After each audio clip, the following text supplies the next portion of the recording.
సెంటర్లో పెట్టు అది. ఓకే, చెప్పండి. పల్నాడుకే తలమానికంగా ఉన్నటువంటి మరి నర్సరావుపేటలో గవర్నమెంట్ హాస్పిటల్ ఉంది. ఈ గవర్నమెంట్ హాస్పిటల్లో మొత్తం సమస్యల వలయంగా ఈరోజు మారింది ఈ హాస్పిటల్. మరి కనీసం గైనకాలజీ వార్డుకు వస్తే గైనకాలజీ వార్డులో కనీసం డెలివరీ టైంలో కరెంటు పోతే జనరేటర్ వేసిన కనీసం జనరేటర్ పట్టించుకున్న నాదున్నాడు. అంతేకాకుండా ఇక్కడ స్టాఫ్ లేకపోవటం వల్ల, సఫిషియెంట్గా స్టాఫ్ లేకపోవటం వల్ల మరి డెలివరీకి వచ్చినటువంటి కొంతమంది బాగా ఇబ్బందులు పడుతూ ఉన్నారు.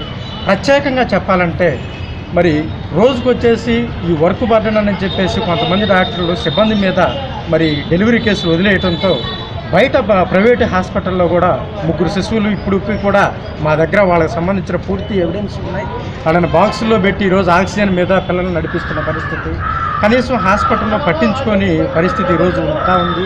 అంతేకాకుండా హాస్పిటల్లో చేయాల్సినటువంటి ముఖ్యంగా పనిచేయాల్సినటువంటి అంబులెన్స్లు మరి 108 వాహనం మొన్న నైర్కల్ దగ్గర జరిగినటువంటి ఒక ప్రమాదంలో, రోడ్డు ప్రమాదంలో 108 వాహనం అందుబాటులో లేకపోవడంతో మరి హాస్పిటల్కి సంబంధించినటువంటి అంబులెన్స్ కూడా ఆ రోజు అందుబాటులో లేక 5గురు చనిపోవడం జరిగింది.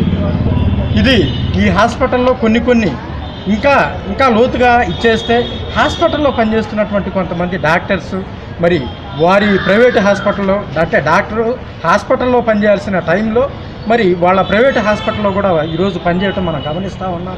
మరి వీటన్నిటి మీద మరి ఉక్కుపాదం మోపాలి. హాస్పిటల్లో ఉన్నటువంటి మరి కొంత మిషనరీ ప్రాబ్లం ఉంది. ఈ మిషనరీ ప్రాబ్లం గురించి మరి స్పీకర్ గారిని కానివ్వండి, లోకల్గా ఎమ్మెల్యే గారిని కానివ్వండి కలిసి ఎన్ఆర్ఐ ఫండ్స్ కూడా అడగడానికి అవకాశం ఉంది. మరి కానీ ఇప్పటికి కూడా దాని గురించి ఎటువంటి చర్యలు తీసుకోకపోవడం అనేది గమనార్హం.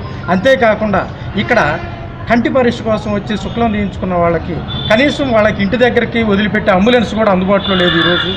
అంతేకాకుండా ఇక్కడి నుంచి ప్రైవేట్ హాస్పిటల్కి సిఫారసులు చేయడం, అదేవిధంగా ప్రైవేట్ ల్యాబులకి సిఫారసులు చేయడం కూడా మనం ఈరోజు గమనిస్తూ ఉన్నాం. దీని మీద అధికారులు తక్షణమే స్పందించి ఉక్కుపాదం మోపి హాస్పిటల్ అభివృద్ధి కోసం తోడ్పడాలని చెప్పేసి దళిత బహుజన హక్కుల పోరాట సమితి రాష్ట్ర అధ్యక్షుడిగా గోదా రమేష్ కుమార్గా తెలియజేస్తాం.